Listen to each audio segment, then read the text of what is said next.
Bonjour. Encore cette semaine, la parole de Dieu nous transporte dans la vigne. L'Évangile de Jésus-Christ selon saint Matthieu.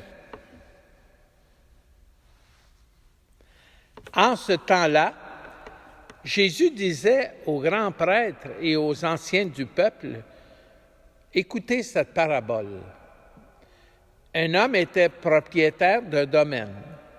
Il planta une vigne, l'entoura d'une clôture, il creusa un pressoir et bâtit une tour de garde. Puis il loua cette vigne à des vignerons et partit en voyage. Quand arriva le temps des fruits, il envoya ses serviteurs auprès des vignerons pour se faire remettre le produit de sa vigne. Mais les vignerons se saisirent des serviteurs, frappèrent l'un, tuèrent l'autre, lapidèrent le troisième. De nouveau, le propriétaire envoya d'autres serviteurs plus nombreux que les premiers, mais on les traita de la même façon. Finalement, il leur envoya son fils en se disant « Ils respecteront mon fils ». Mais voyant le fils, les vignerons se dirent entre eux, « Voici l'héritier, venez, tuons-le, nous aurons son héritage. » Ils se saisirent de lui, le jetèrent hors de la vigne et le tuèrent. Eh bien, quand le maître de la vigne viendra, que fera-t-il à ces vignerons? On lui répond, « C'est misérable. Il les fera périr misérablement. Il louera la vigne à d'autres vignerons qui lui en remettront le produit en temps voulu. » Jésus leur dit, « N'avez-vous jamais lu dans les Écritures? La pierre qu'ont rejetée les bâtisseurs est devenue la pierre d'angle. C'est là l'œuvre du Seigneur, la merveille devant nos yeux. Aussi, je vous le dis, le royaume de Dieu vous sera enlevé pour être donné à une nation qui lui fera produire ses fruits. » Acclamons la parole de Dieu. Louange à toi, Seigneur Jésus. Cette semaine, je lisais dans le journal des nouvelles sur les feux sur la côte ouest des États-Unis. Et dans une colonne dans le journal, on disait que les vignobles de la Napa Valley, une des zones de production des meilleurs vins de la Californie, étaient en proie aux flammes. Des dizaines de milliers de citoyens devaient évacuer l'endroit à cause des feux. Vous savez, la vigne, c'est important dans la Bible. C'est un symbole qui revient souvent. Dans la première lecture de cette semaine, Isaïe, le prophète, dit que la vigne du Seigneur,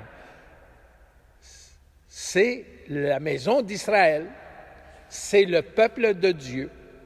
Et Dieu en prend soin, comme il prend soin de cette vigne.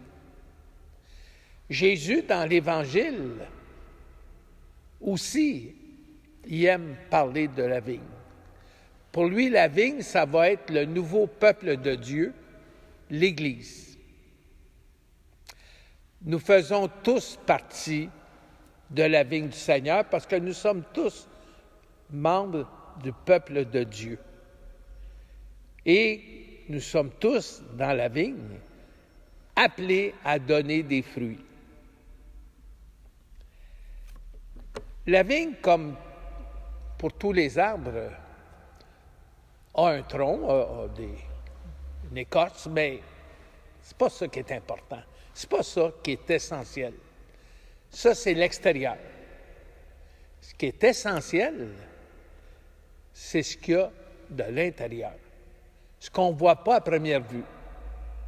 Ce sont les racines, la sève qui monte en dedans, qui circule à l'intérieur, et qui rend possible de donner des fruits.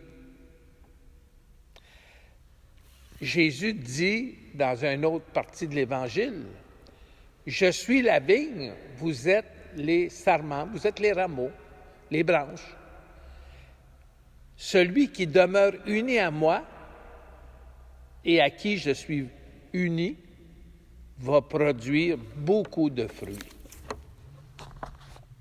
De fait, la vigne produit des fruits. D'abord, ça produit des raisins. Et on peut faire en sorte qu'avec le raisin, qu'on ait du vin, comme les vins de Californie. Et même le vin peut devenir, par le sacrement de l'Eucharistie, le sang du Christ.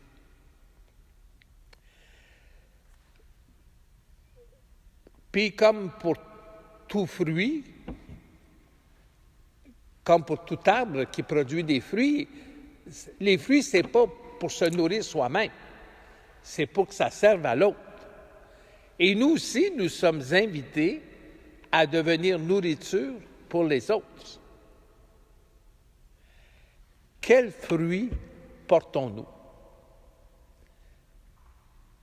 Du raisin, du bon raisin ou du mauvais raisin? Est-ce qu'on est même capable de dire que parfois, par nos actions, par la qualité de notre présence, on peut même donner aux autres la présence du Christ? Quels fruits portons-nous? Quels fruits pouvons-nous porter? Bien, Saint Paul, dans la deuxième lecture, il nous donne un bon indice. Il va dire,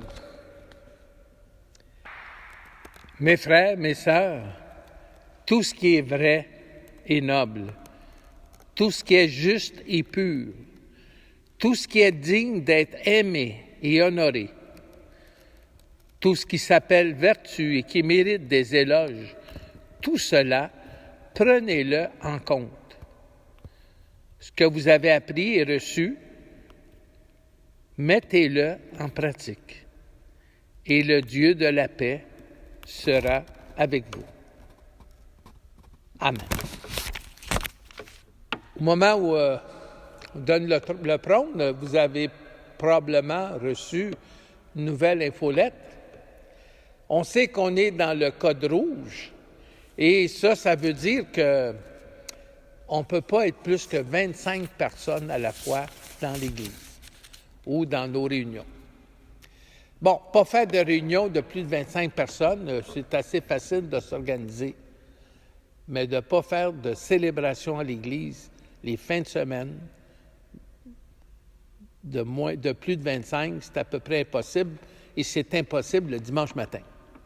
C'est pour ça qu'on a pris la décision que durant le mois d'octobre, durant la période de semi-confinement que le gouvernement nous invite à faire, l'Église va être fermée le dimanche matin. On va avoir le samedi après-midi toujours de l'adoration.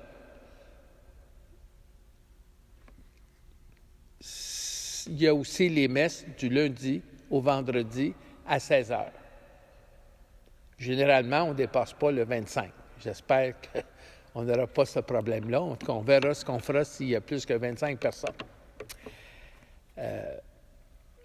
En attendant, on cherche d'autres façons de communiquer avec vous. Déjà, on vous envoie cette homélie à chaque dimanche. On va aussi chercher d'autres façons de vous rejoindre, de vous donner peut-être de la nourriture spirituelle pour vous aider dans votre cheminement, votre parcours personnel.